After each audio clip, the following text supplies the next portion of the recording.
liberty and to understand that it's based on this trinity, getting this into communities that are highly collectivist still, such as minority communities, especially the Hispanic community, seems like a sort of pipe dream to spread the ideas there. Yeah, okay, good question. So I'm going to repeat it just so everybody hears it. The idea of accepting this idea of there being sort of a trinity underlying liberty, it's pretty rich stuff. And so bringing this into communities of people who don't grasp these ideas, it seems kind of like a pipe dream. And I'm glad you asked that, because let me clarify something here. I'm not saying that you should take the argument that I made tonight and run out and say, let me tell you about the Trinity of Liberty. I'm speaking to you. This is a very select group of people, as somebody pointed out earlier today. You guys are like in the 1% of people concerned with liberty. That's why you're here. You're like the geeks of liberty, and I bow to you for that. Right? So I'm not saying take the arguments that I made tonight. I'm arguing to you personally tonight about the need for you to understand what undergirds liberty.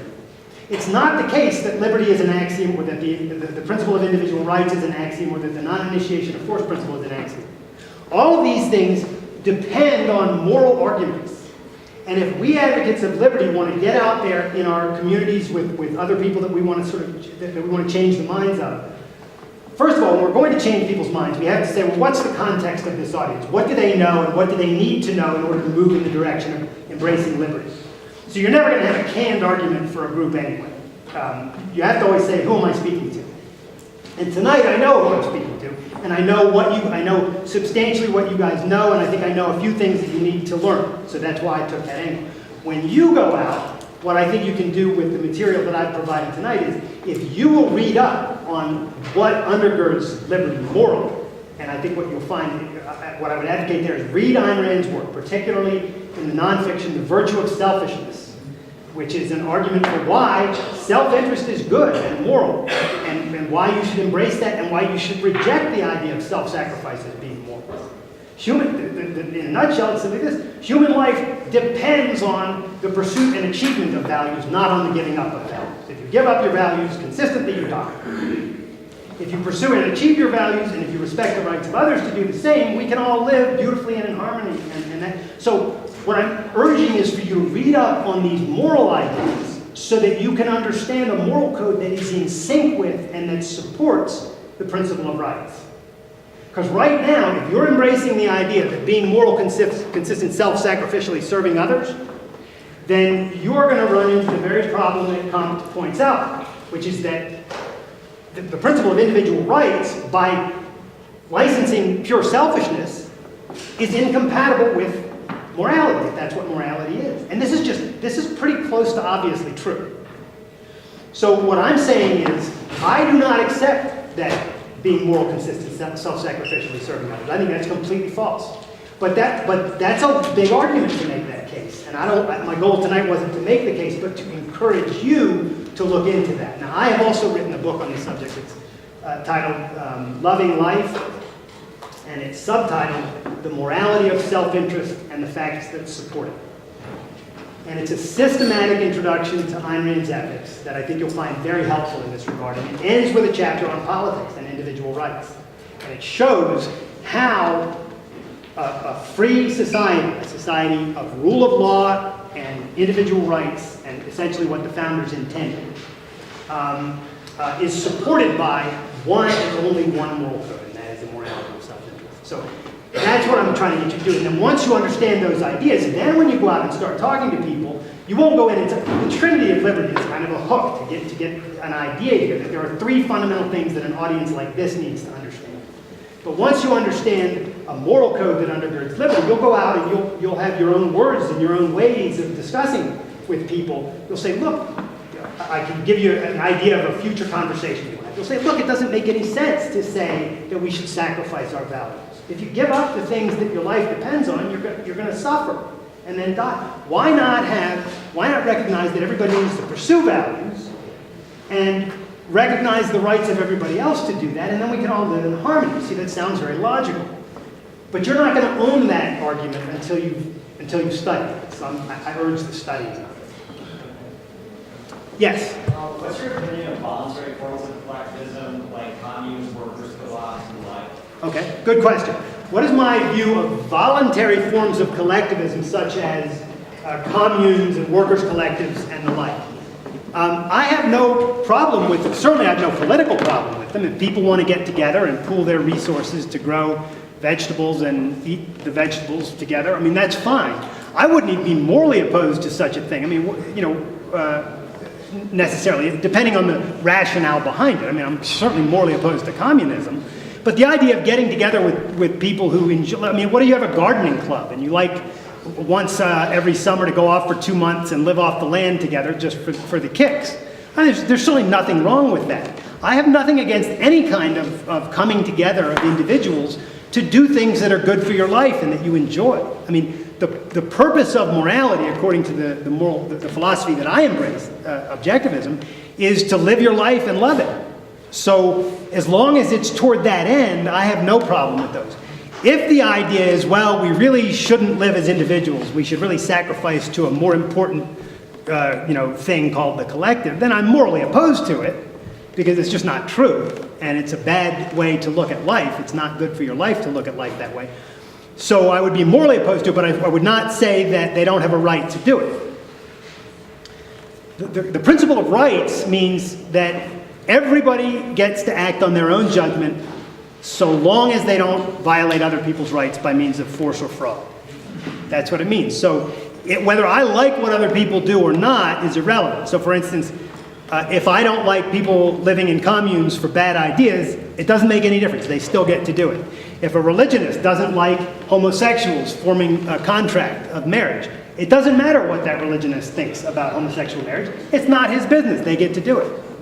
If I, for some silly reason, think that people shouldn't use drugs, no matter what their needs are, no matter what those drugs do for them, then tough luck for me. I'm welcome to hold on to that idea, but I'm not welcome to force them to act against their judgment, nor am I welcome to encourage or get the government to stop them from acting against their judgment. So the principle of rights basically says, because egoism is true, because it's true that you should think rationally and act on your judgment, we therefore need a principle that specifies that other people can't stop you from doing that. And that's exactly what the principle of rights is. It's the principle of egoism risen to a political level so we can put it into so we can legalize selfishness, if you will. So we can legalize your acting in a way that is good for your life. You know, this kind of thing can sound so clear and easy when I'm speaking this way. And when you go and read the literature on this, it'll become even more clear. And it'll be easier for you to understand and to spread these ideas. And I'll tell you what, if Americans start to embrace the idea that self-interest is good, we win the battle for liberty. That's it. That's the trump card. You want a silver bullet? That's it. If self-interest is moral, then individual rights are absolute, which means liberty has to follow. That's the logic. But it's a tall order, because this culture is steeped in altruism. We're all raised it. We learn it in church and synagogue, etc. We see it in the movies. We see it on television. It's in the literature that we read. This is why I'm pushing so hard about the independent thinking with respect to morality, because if we're not willing to challenge the status quo in morality, frankly, the game's up. Yes? It kind of seems to me like a morality that's centered around self-sacrifice and altruism could be coupled with liberty if you have the concept that you can't push your morals on others. Okay. So if I have a morality centered around self-sacrifice and altruism, but I say, well, I can't push that self-sacrifice and altruism on other people, it seems like that could just as easily be liberty. Is that... Okay. Yeah, let me rephrase the question real quick, or just restate the question. So he says, it seems to me that the concept of a morality that's based on self-sacrifice could be consistent with liberty as long as you add the qualifier, but you can't force people to sacrifice. And this is a common view, but there are two major problems with it. The first problem is it doesn't pass the test of making sense. It doesn't make sense to give up the values on which your life depends. That's what a sacrifice is, giving up something that is more important to your life and happiness for the sake of something that is less important to your life and happiness. Otherwise, we don't need the concept. Everything would simply be an exchange or a trade. Sacrifice specifically denotes the kind of exchange in which you lose, that you have a net loss of value at the end of it. Not necessarily a monetary loss, could be a spiritual loss, but that you lose. There's no reason to do that because human life doesn't require it. So that's the first hole in that kind of thinking. But the second one is somewhat more important, at least for what your concern is here, and that is this. It's not the case that the advocates of altruism in history, or today even, say, well, self-sacrifice is really good, but if you don't want to do it, that's okay. Nobody's making that argument. Auguste Comte was very clear on this point. He said, self-interest is incompatible with the principle of duty. Individual rights are incompatible with a moral society, therefore individual rights has to be done away with. Marx said the same thing. John Stuart Mill has an incredible passage. It's in his little short book, Utilitarianism, where he says that the principle of duty, which is what altruism is all about. Again, altruism does not say that you can choose to sacrifice or not, it's up to you. It says, no, you morally must sacrifice. Duty is an unchosen obligation. This is how Immanuel Kant described it. This is how John Rawls describes it. This is how all of the advocates of actual altruism and self-sacrificial moral codes have always described it. A duty is an unchosen obligation. It's not like you go to a doctor and you give him some money and so now he has an obligation, a chosen obligation to provide services for you. No, it's an unchosen obligation. It means you have to take some action regardless of whether you want to take it and regardless of whether it's good for your life. That is what altruism is all about. It's about the duty to sacrifice. So I want to close it because I know we're out of time here. I want to close it with this point on this. I want to emphasize that egoism does not say you should not help other people, because this is something that people get really hung up on. They're like, but doesn't that mean you shouldn't help others, or that you shouldn't do things for people you love, or do things for people just out of kindness? Hold doors for strangers because somebody's carrying a box, you know? No, it doesn't say you shouldn't do that. It says do what rationally makes sense in terms of what's good for your life. You want to live in a society where if somebody's walking to a door with a box, somebody would hold the door for them. Why? Because it's a common courtesy and because we realize that other people are of value. They're of value potentially, and most often in our lives, the people around us are of value actually. So we treat them with respect. And as far as charity and the like goes, there's nothing in egoism that says you shouldn't give to charity. It just says don't do it sacrificially. In other words, know what matters most in your life. If you have a lot of money and there's some school or some children's hospital or whatever that you think is worthy of support, and if it's not, and if you can afford to support it with time or money, by all means, support it. If it's of value to you, you should support it. I'll put it more forcefully. If it's of value to you and you want to support it and you can support it, you should support it. So that's don't lose that aspect of understanding what egoism is, and you'll go a long way with it. Now, I know we're out of time, but I'd be happy to take questions up here afterwards. Thank you.